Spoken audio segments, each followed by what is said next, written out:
ውድ ቻናላችን ቤተሰቦች እንኳን ወደ ቻናላችን በደና መጣችሁ። አሁንም ሊቨርፑልን በተመለከቱ ዘገባዎች ተመልሼ መጥቻለሁ። በዚህ ሰዓት የምንመለከታቸው ሴልቲኮች አንዲ ሮበርትሰንን በጃንዋሪ ዝውውር መስኮት ማስፈረም ይፈልጋሉ እየተባለ ይገኛል። እንደዚሁም ደግሞ አንዲ ሮበርትሰን በፍሎሪያን ቪርትዝ ዙሪያ የሰጠው አስተያየት አለ። ይሄን የምንመለከት ይሆናል። ከዚህ በተጨማሪም የቀድሞ የሊቨርፑል ተጫዋች በሁለቱ ፉልባክ በፍሪምፖንግና በሚሎስ ኪርኬዝ ዙሪያ የሰጠው አስተያየት አለ። ማርክ ጌም ከአንድ ቡድን ጋር ንግግር አድርጓል እየተባለ ይገኛል። እነዚህን ቆይታችን የምንመለከት ይሆናል። እስከመጨረሻው ደቂቃ ድረስ አብራችሁኝ እንድትቆዩና ፕሮግራሙን እንድትከታተሉት በአክብሮት ጋብዛለሁ።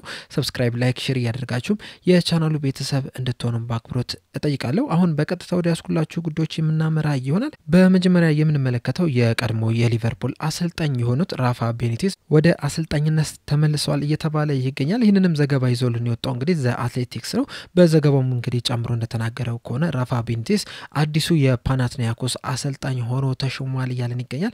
ይህ የግሪክ ክለብ እንግዲህ ከዚህ በኋላ በራፋ ቤኒቴዝ የሚሰለጥን ይሆናል። ለመጨረሻ ጊዜ እንግዲህ ራፋ ቤኒቴዝ ስራ ላይ የነበሩት በሴልታ ቪጎ ነበረ። ነገር ግን ከ8 ወር ቆይታ በኋላ እንግዲህ ያሳዩት እንቅስቃሴ ጥሩ ባለመሆኑ በማድሪድ 4-0 ከተሸነፉ በኋላ ማርች 2024 ላይ መሰናበታቸው አይዘነጋም። ከዛ በኋላም እንግዲህ ያለ ስራ ቁጭ ብለው ነበር። አሁን ግን የፓናትናይኮስ አሰልጣኝ በመሆን ወደ ስራ ተመልሷል። ራፋ ቤኒቴዝ እንግዲህ በሊቨርፑል ቤት ከ2004 እስከ 2010 ላሉት 6 ዓመታት ሊቨርፑልን ማሰልጠን እችለው ነበር። በዚህ ቆይታቸውም እንግዲህ 2005 ላይ ያ የማይረሳውን የኢስታንቡልን ድል ማሳካት የቻሉ አሰልጣኝ መሆኑ አለና በሊቨርፑል ቤት እንግዲህ እንደ ሌጀንድ ነው የሚታዩት። በርግጥ የኤቨርተን አሰልጣኝም በመሆን እንግዲህ ወደ ፕሪሚየር ሊግ መመለስ ችለው ነበርና በዛ ሰዓት እንግዲህ አንዳንድ ደጋፊዎች ደስተኛ አልሆንም። ነገር ግን ሌጀንድነታቸውን አልቀነሰባቸውም። በተለይ ኤቨርተንን ከለቀቁ በኋላ እንግዲህ ወደዛው ክብራቸው መመለስ ችሏልና አሁንም ድረስ እንግዲህ በጣም የሚወደዱ አሰልጣኝ ናቸው። በፓናትናይኮስ ቤትም እንግዲህ እንደሚቀናቸውም ተስፋ አደርጋለሁ። ሌላኛው የምንመለከተው ዘገባ ደግሞ ማርክ ጌን የተመለከተውን ይሆናል። ስካይ ጀርመኒ ይዞት በወጣው ዘገባ መሰረት እንግዲህ ባየር ሙኒኮች የማርክ ጌን ተወካዮችን በድብቅ አነጋግረዋል እየተባለ ይገኛል። እንደሚታወቀው እንግዲህ ማርክ ጌ በክሪስታል ፓላስ ቤት ያለው የመጨረሻ የውድድር ዘመን ላይ ነው የሚገኘውና ከእንግሊዝ ውጪ ያሉ ክለቦችም እንግዲህ ከጃንዋሪ ጀምሮ ተጫዋቹን በነፃ ለማስፈረም ንግግር ማድረግ የሚችላሉ። እንደዚሁም ደግሞ ፕሪኮንትራትን ማስፈረም ይችላሉና ካሁኑ እንግዲህ ከእንግሊዝ ውጪ ያሉ ክለቦች ይህንን ተጫዋች ማነጋገር ጀምረዋልና እንደ ስካይ ጀርመኒ ዘገባም እንግዲህ ባየር ሙኒክ ቀዳሚው ክለብ ሆኗል። ባየር ሙኒኮች እንግዲህ በዚህ ሰዓት ላይ የኦፖሚካኖ ተተኪ አድርገው ለመውሰድ ነው እያሰቡ የሚገኙት እየተባለ ነው። እንደሚታወቀው እንግዲህ ኦፖሚካኖም በመጨረሻ የውድድር ዘመኑ ላይ ነው የሚገኘው በባየር ሙኒክ ቤትና ይህ የውድድር ዘመን ሲጠናቀቅ እንግዲህ ኮንትራቱ የሚያበቃ ይሆናል። እናም በቀጣይ የክረምት የዝውውር መስኮት እንግዲህ ባየር ሙኒክን በነፃ ይለቃል ተብሎ ነው እየተጠበቀ የሚገኘው። እንደውም ሊቨርፑል እንግዲህ ከዚህ ተጫዋች ጋር ስሙ ሲያያዝ ነበርና ምናልባትም እሱ ተጫዋች የሚለቅ ከሆነ በሱ ምትክ ማርክ ጌን ለማምጣት እየሰሩ ይገኛሉ እየተባለ ነው። በርግጥ ሊቨርፑሎች አሁንም ድረስ እንግዲህ ማርክ ጌን ለማስፈረም ፍላጎት አላቸው። ነገር ግን ማርክ ጌን ያስፈርሙታል ወይ የሚለው ነገር ትልቅ ጥያቄ ነው። ምክንያቱም እንግዲህ በዚህ ሰዓት ማርክ ጌን ለማስፈረም የሚፈልጉ በጣም ብዙ ክለቦች አሉ። በተለይ ደግሞ በነፃ መገኘቱን ተከትሎ እንግዲህ በእንግሊዝ ውስጥ ብቻ ራሱ 3 ክለቦች ይፈልጉታል፣ ሊቨርፑልን ጨምሮ። ማንቸስተር ሲቲ፣ ቶተናሞችም ይህን ተጫዋች ማስፈረም ይፈልጋሉ። እንደዚሁም ደግሞ ባየር ሙኒክ፣ ሪያል ማድሪዶችም እዚህ ተጫዋች ላይ ፍላጎት አላቸው እየተባለ ነው የሚገኘውና በጣም ብዙ ክለቦች እየፈለጉት ነው የሚገኙት። እናም ውሳኔው የተጫዋቹ ነው የሚሆነው። ወደ ሊቨርፑል መምጣት ይፈልጋል ወይስ ወደ ሌላ ክለብ መሄድ ይፈልጋል የሚለው ነገር እንግዲህ በስተመጨረሻ የሚታወቅ ይሆናል። ምናልባትም ግን ሊቨርፑሎች ይህንን ተጫዋች በጃንዋሪ ዝውውር መስኮት ለማስፈረም ጥረት ሊያደርጉ የሚችሉበት እድል አለ እየተባለ ይገኛል። በተለይ ደግሞ በዚህ ሰዓት እንግዲህ በዚህ ሲዝን ሊቨርፑሎች እያሳዩት ያለውን አቋም ተከትሎ እንግዲህ ምናልባትም ይህንን ተጫዋች በጃንዋሪ ዝውውር መስኮት ለማስፈረም ጥረት ሊያደርጉ ይችላሉ እየተባለ ይገኛል። በመቀጠል የምንመለከተው ደግሞ የቀድሞ የሊቨርፑል ተጫዋች ሆኖ ማርክ ባብል በሚሎስ ኪርኬዝና በፍሪምፖንግ ዙሪያ የሰጠውን አስተያየት ይሆናል። ማርክ ባብል እንግዲህ በሊቨርፑል ቤት ለ4 ዓመታት መቆየት ይችላል። በርግጥ በመሃል እንግዲህ በውሰት ለ1 ዓመት ወደ ሌላ ክለብ መሰጠት ችሎ ነበር። ነገር ግን በአጠቃላይ ከ2000 እስከ 2004 ባለው የውድድር ዘመን እንግዲህ በሊቨርፑል ቤት የተከላካይ መስመር ላይ መጫወት የቻለ ተጫዋች ነውና በቅርቡ እንግዲህ ከአንፊልድ ኢንዴክስ ጋር ቆይታ አድርጎ ነበር። በዛ ቆይታውም እንግዲህ በጀረሚ ፍሪምፖንግና በሚሎስ ኪርኬዝ ዙሪያ የሰጠው አስተያየት አለና በሰጠው አስተያየት ምንድነው ያለው? እነዚህ ሁለቱም ተጫዋቾች እንግዲህ በተለይ ማጥቃት ላይ በጣም ከፍተኛ ኳሊቲ አላቸው። በጣም ወደፊት ሲጫወቱ እንግዲህ ምርጥ ተጫዋች መሆናቸውን በደንብ እናውቃለን። ነገር ግን ደግሞ እነዚህ ተጫዋቾች ማወቅ ያለባቸው የሚጫወቱት የክንፍ አጥቂ ቦታ ላይ ሳይሆን የተከላካይ መስመር ላይ ነው የሚጫወቱትና መጀመሪያ ትኩረት ማድረግ ያለባቸው መከላከሉ ላይ ነው ፉልባክ እስከሆኑ ድረስ የሚል አስተያየትን ሰጥቷል። በተጨማሪም በሰጠው አስተያየት ምንድነው ያለው? ምንጊዜም እንግዲህ የአንድ የክንፍ ተከላካይ ዋነኛ ስራው የሚሆነው መከላከል ነው። ከዛ በኋላ እንግዲህ ማጥቃት በቻለበት አጋጣሚዎች ሁላ አጥቂዎቹን ማገዝ ይችላል።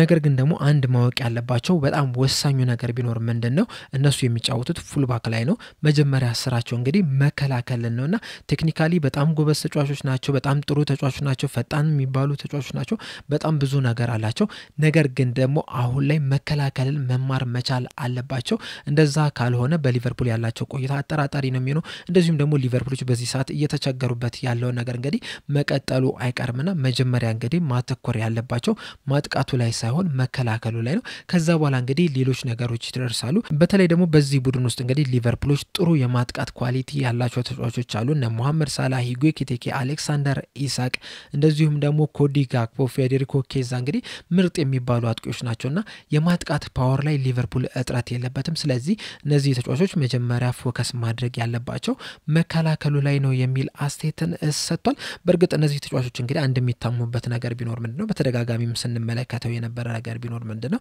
ወደፊት ሲሄዱ በጣም ጠንካራ የሚባሉ ናቸው ፍሪምፖንግ በጣም ፈጣን የሚባል ነው ሚሎስ ኬርኬዝም በጣም ፈጣን የሚባል ተጫዋችና ነገር ግን እነዚህ ተጫዋቾች በጣም ወደፊት በሚሄዱበት ሰዓት እንግዲህ የኋላ መስመሩ ሊቨርፑል እየተጎዳ ነው የሚገኙና መጀመሪያ እንግዲህ የተጫዋች እንዳለው መከላከሉ ላይ ቢያተኩሩ የተሻለ ይመስለኛል ያለፈው ሲዝን እንግዲህ ሊቨርፑል በጣም ጥሩ ሲንቀሳቀስ በነበረበት ወቅት እንግዲህ አንድ የተመለከተው ነገር ቢኖር ምንድነው የተከላካይ መስመሩ ላይ ቢያንስ 3 ተጫዋቾች ከኋላ አይጠፉም ነበር በተለይ ደግሞ በብዛት እንግዲህ ኢብራሂም ኮናቴ ቨርጂል ቫን ዳይክ እና አንዲ ሮበርትሰን ወደ ኋላ ሲቀሩ መመልከት ይችላልና እንደዛ አይነት ሲስተም ወይ ማምጣት አለባቸው ካልሆነ ደግሞ ሁለቱንም ወደ ኋላ ሳበበ በማድረግ አጥቂዎቹ በነጻነት እንዲጫወቱ ማድረግ መቻል አለባቸው ዋንኛው ትኩረታቸው መከላከል ላይ መሆን መቻል አለበት ብዬ አስባለሁ በተለይ በዚህ ሲዝን እንግዲህ እስካሁን ድረስ 11 ጎሎች ተቆጥሮብናል ካለፈው ሲዝን አንፃር ስንመለከተው እንግዲህ በጣም ብዙ ጎሎች እየተቆጠሩብን ያሉትና መከላከሉ ላይ እንግዲህ በደንብ መሰራት ያለበት ይመስለኛል በስተመጨረሻ የምንመለከተው ደግሞ አንፊልድ ኢንዴክስ ይዞ ተወጣውን ዘገባ ይሆናል በዘገባው መሰረትም እንግዲህ ሴልቲኮች አንዲ ሮበርትሰንን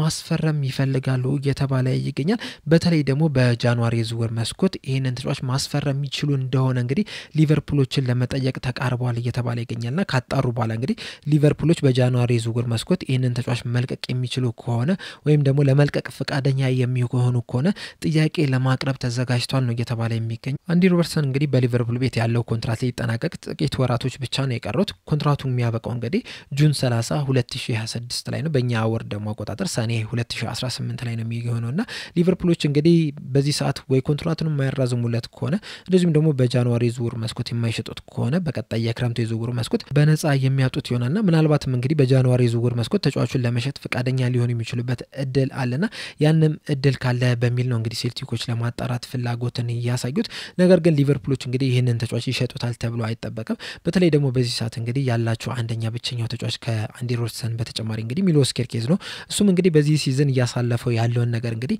እየተመለከተ ነው የምንገኘውና የአንዲ ሮበርትሰን እንግዲህ በሊቨርፑል ቤት መኖር በጣም ትልቅ ሚና ያለው ይመስለኛል በተለይ ደግሞ ከኢንትራ ፍራንክፈርት ጋር ያደረጉትን ጨዋታ ስንመለከት እንግዲህ አሁንም የመጫወት ብቃት እንዳለው እንግዲህ የሚያሳይ ነው ነገር ግን እስካሁን ድረስ እንግዲህ ሊቨርፑሎች የዚህን ተጫዋች ኮንትራት ለማደስ ምንም አይነት እንቅስቃሴን እያደረጉ አይደለም የሚገኙትና ሴልቲኮችም እንግዲህ ይህንን እድል ተጠቅሞ በጃንዋሪ ዝውውር መስኮት ለማስፈረም ፍላጎት አላቸው እናም ሴልቲኮች እንግዲህ አንዲ ሮበርትሰን ይፈርምልናል ብለው እንግዲህ ትልቅ ተስፋ ያደረጉበት ነገር ቢኖር ምንድነው ተጫዋቹ ለሴልቲክ ያለው ፍቅር ነው እንደሚታወቀው እንግዲህ ይሄ ተጫዋች በወጣትነት ዘመኑ ወይም ደግሞ በአንደር ኤጅ ያለ እንግዲህ በሴልቲክ ሲጫወት ነበር ከዛ በኋላ እንግዲህ ወደ ተለያዩ ክለቦች መግባት ይችላል በስተመጨረሻው እንግዲህ 2017-18 ላይ ነበር ከሲቲ ወደ ሊቨርፑል መፈረም የቻለውና ላለፉት አመታትም እንግዲህ ምርጥ የሚባል እንቅስቃሴን ሲያደርግ ነበርና የልጅነት ክለቡ ስለነበር ሴልቲክ እንግዲህ ምናልባትም ሊቨርፑልን የሚለቅ ከሆነ ወደነሱ እንደሚያመራ ተስፋ አድርጓል እንደሚታወቀው እንግዲህ ባለፈው የክረምቱ የዝውውር መስኮት አትሌቲኮ ማድሪዶች ይህንን ተጫዋች ለማስፈረም ፍላጎት ነበራቸው ነገር ግን በስተመጨረሻ እንግዲህ በተለያዩ ምክንያቶች ያ ዝውውር ሳይሳካ ቀርቷል በዚህ ሰዓትም እንግዲህ ሊቨርፑሎች ይሸጡታል ተብሎ አይጠበቅም በተለይ ደግሞ በሊቨርፑል ቤት እንግዲህ ላለፉት ብዙ አመታት እንደተመለከትነው ከሆነ ወሳኝ ተጫዋች በጃንዋሪ የዝውውር መስኮት ሲሸጡ አልተመለከትንም ከልክ በላይ በሆነ ምክንያት ካልሆነ በስተቀርና አንዲ ሮበርትሰን እንግዲህ እስካሁንም ድረስ የቡድኑ አንዱ አካል ነው የሊቨርፑል ምክትል አምበል ነውና ይህንን ተጫዋች እንግዲህ በነጻ ቢያጡት ይመርጣሉ እንጂ በጃንዋሪ ዝውውር መስኮት ይሸጡታል ተብሎ አይጠበቅም በተለይ ደግሞ ያመጡበት ሂሳብን ስንመለከተው እንግዲህ 2017-18 ላይ ምናልባትም ከ10 ሚሊዮን ፓውንድ በታች ባነሰ ሂሳብ ነበር ያመጡትና ያን ያህል ብዙ ገንዘብ ያበጡበት ተጫዋች አይደለም ከዛ በኋላም ደግሞ የሰጠው ግልጋሎት ደግሞ ከተገዛበትም ሂሳብም በላይ ነው በጣም እጅግ ከፍተኛ የሚባል ግልጋሎትን ሰጥቷል ለሊቨርፑል ይህንን ተጫዋች ለመሸጥ ያን ያህል ይቻኮላሉ ብዬ አልጠበቅም ምናልባት እንግዲህ ኮንትራቱን የማያራዘሙለት ከሆነ በውድድር ዘመን መጨረሻ ላይ እንግዲህ ከዚህ በፊት እንደሸኙዋቸው ተጫዋቾች በትልቅ ሽኝት ይህንን ተጫዋች ይሸኙታል ተብሎ ነው የሚጠበቀው በተለይ ደግሞ ከሰጠው ግልጋሎት አንፃር ማለት ነውና ሊቨርፑልን እንግዲህ በዚህ የጃንዋሪ ዝውውር መስኮት ይህንን ተጫዋች ይሸጣል ብዬ አላስብም። የእናንተስ ሐሳብ ምንድነው የሚለው ነገር እዚህ ኮሜንት ሴክሽን ላይ በመጻፍ አሳውቁኝ። ተጫዋቹን በጃንዋሪ ዝውውር መስኮት ሊቨርፑሎች ይሸጡታል ብላችሁ ታስባላችሁ ወይስ ለተጫዋቹ አዲስ ኮንትራት ያቀርቡለታል ብላችሁ ታስባላችሁ የሚለውን እንዳለ ኮሜንት ሴክሽን ላይ በመጻፍ አሳውቁኝ። እኔ አሁን እዚህ ላይ አበቃው። በቀጣይ በሌላ እስከምንገናኝ ድረስ ሰብስክራይብ፣ ላይክ፣ ሼር ማድረግ እንዳትረሱ። ቸር ያቆየን።